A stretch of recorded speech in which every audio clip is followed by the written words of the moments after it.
So this is a little CNC update project. So at the moment I'm using the DeWalt router as the spindle motor. So it's on off is not controlled from the controller. It's just manually switched it on when I need it. So this is a solid state relay which will take the control signals out of the controller, and then the AC live will be switched through the relay. In theory then I will be able to route all the cables in through the hole on the top here, and it'll make it all nice and neat. So that's the idea, so that I can control the spindle motor from the controller. I don't know how this is going to do for cooling, but we'll put the heatsink compound on just to be safe. The heatsink is all blacked, so I think I'll sand off the black here so we have metal to metal contact with the heatsink compound in between.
So here we go, MacGyver version 1.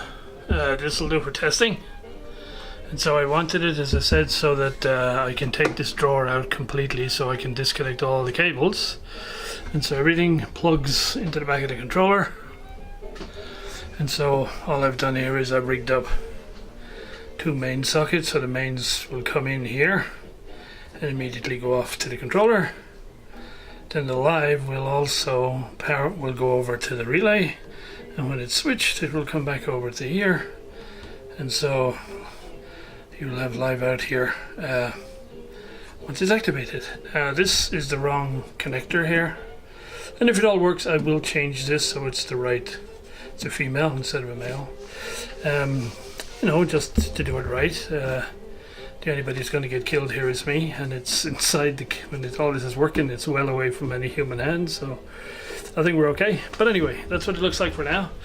Next we'll be put it all back together and wire it up and give it a test. So there we go, all wired up. It's basically worked out okay. I've added, this red and black wire here was originally intended to drive the DC motor. That was the original intended motor for this, which I've never used, so these wires were not used, but I've now commandeered them to act as a probe. So when I fit a probe to this, I'll be able to automatically zero the Z-axis. So that's that. This is the mains in from outside. Not quite sure how I'm going to ultimately do that. And then this is the mains feed, which will go to the motor from the relay. Now I'm going to change the motor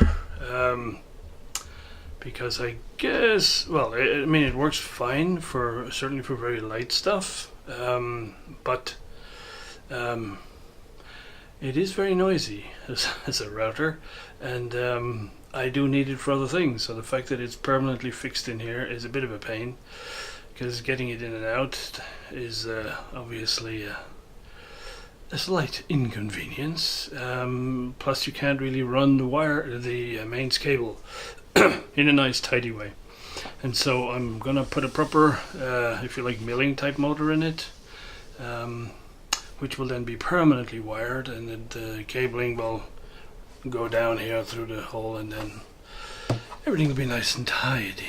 So the new motor. So here we go. This is the replacement motor which I'm going to fit onto the CNC, and so this is a Cress 880, and it's much more built for this type of CNC work. It's got double bearings in here, so it's much more capable of dealing with lateral side loads. The motor shaft is larger and sturdier, etc., etc., and it's quieter when it's running. And so from there's a guy in Denmark who has an excellent CNC channel called Martin Barfod. I hope I'm saying your name properly, Martin. And so I bought that off his channel, which is the mounting collar to fit onto the motor. Then I have ordered up from those Inventables folks a generic backplate to replace the DeWalt one, which is fitted on there now.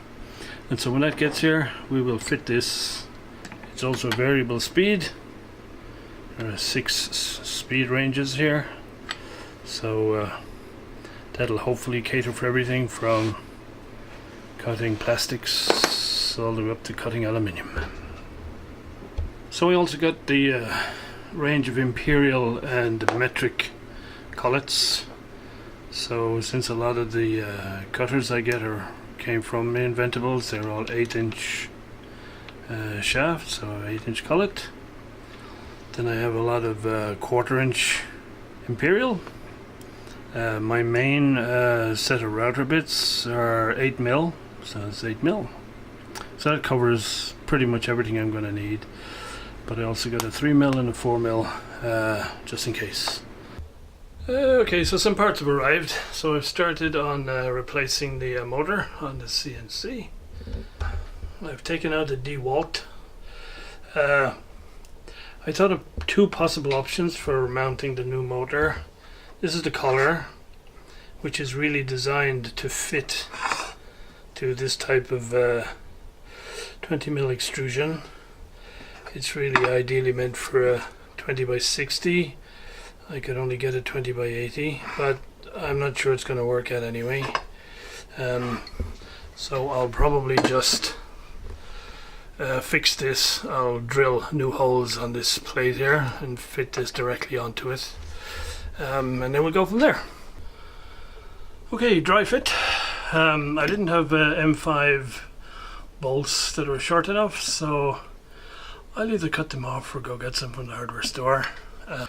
And actually, when this is touching the bed here, this follower wheel is just about at the end of the rail, so if it came down any further, these lower wheels would fall off the rail. So I think that's working out okay. I probably could have mounted this just maybe 5mm higher, but hey, we'll run it like this for now. I think it'll be fine for what I need. Well, not quite that easy. I was checking the parallelism between the gantry and the bed, and to get a more quantitative feel for it, I borrowed a dial test indicator from one of my guitar jigs, and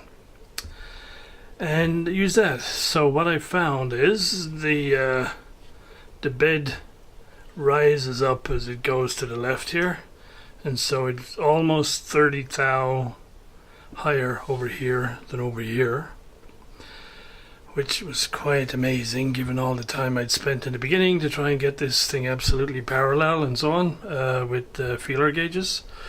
However, what I found as I went around and tightened up all of the rollers so that they bind quite tightly onto the rails, both on the gantry and on each of the side rails.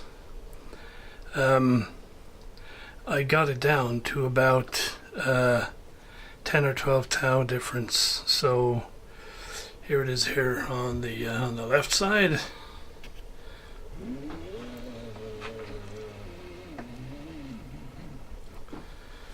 And here it is on the right. It's almost at 0, so it's just around the 10 thou between left to right. So yeah, I'll probably live with that, and then just have a sacrificial board that I just level, and I'll get rid of the 10 thou. However, we got another problem, and that is that this plate that I got here is not rigid enough, because my the weight my motor mounts below where the wheel is, and so it's sort of, because it's quite thin material, it actually flexes at this point here, which I can show you quite easily by just, right, you get massive, massive, you get maybe 50 thou here of, which is quite a lot. I mean, it certainly would be way too much for something like PCB work. The other thing is the motor itself actually causes it to dip down. So if I take the motor out, see, it jumps. So bottom line, I need to make this back panel here way more rigid, or get a thicker one. So before I go getting a thicker one, I thought I'll see if I can make that rigid.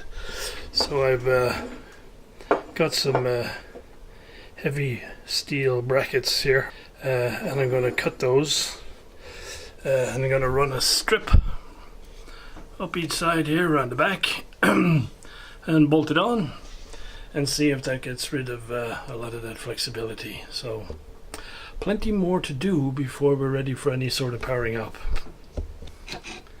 So here's the stiffener fitted on one side of the plate. And since it's so bloody heavy now, I'm thinking I might just leave it on one side, because this bit of steel is so thick and heavy, there ain't no way this plate's going to be buckling now.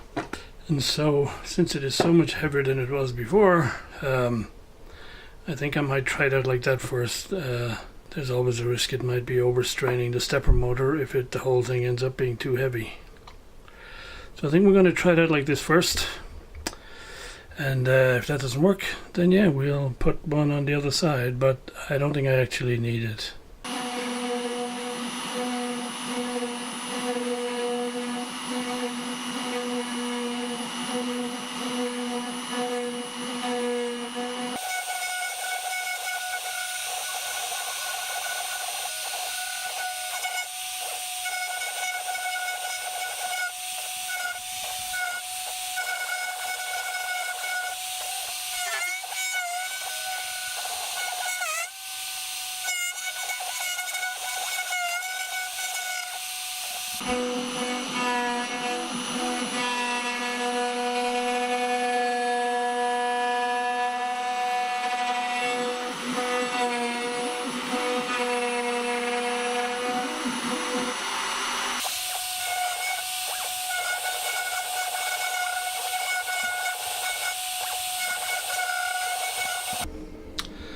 So I cheated a little bit. I didn't do the sacrificial board, so I went straight ahead.